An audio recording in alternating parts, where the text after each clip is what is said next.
We have given our thoughtful consideration to the various pleas raised by the parties. We are of the considered opinion that it is not necessary for us to go into the question as to whether the President or Nagarpalika Parishad can be said to be a person aggrieved by the order dated 30 March 2010 or not, or the appeal is not maintainable as it has been filed against an interlocutory order, as the present appeal itself is liable to be dismissed on the ground that whatever material has been placed in the appeal can very well be placed before the Honorable Single Judge, as the scope of intra-court appeal is limited to see the correctness of the order passed by the Honorable Single Judge on the basis of material or evidence which is before him, and not on the basis of material or evidence which are filed along with the appeal by way of additional evidence. Para. As held by the Honorable Supreme Court in the case of Shobha Devi (Supra), a letters patent appeal as permitted under the letters patent is normally an intra-court appeal, where under the letters patent bench corrects its own order in exercise of the same jurisdiction as was vested in the single bench. Such is not an appeal against an order of a subordinate court. In such appellate jurisdiction, the High Court exercises the power of a court of error. Therefore, we can, in exercise of appellate jurisdiction which is being exercised in an intra-court appeal,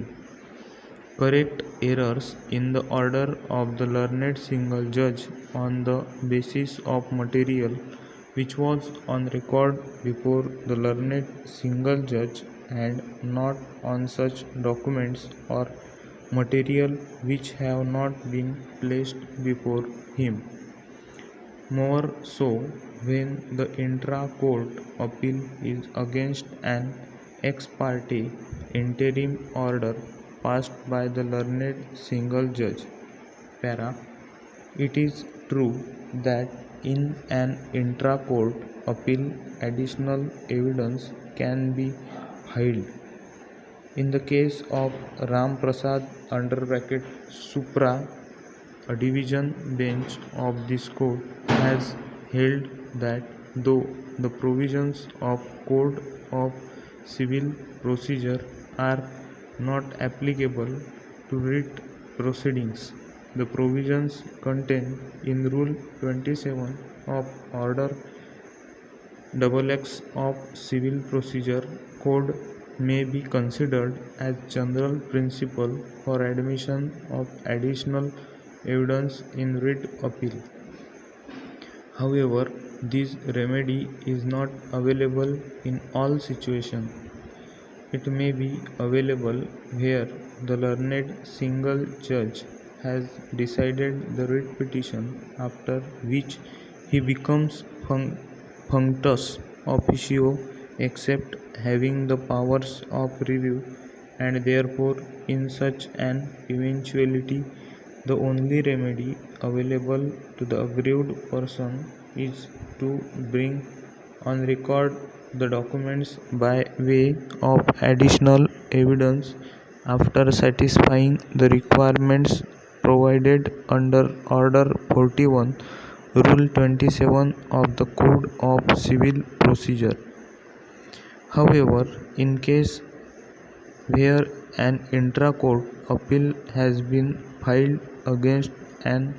ex parte interim order, the appellant shall have an opportunity to file the documents which were not before the learned single judge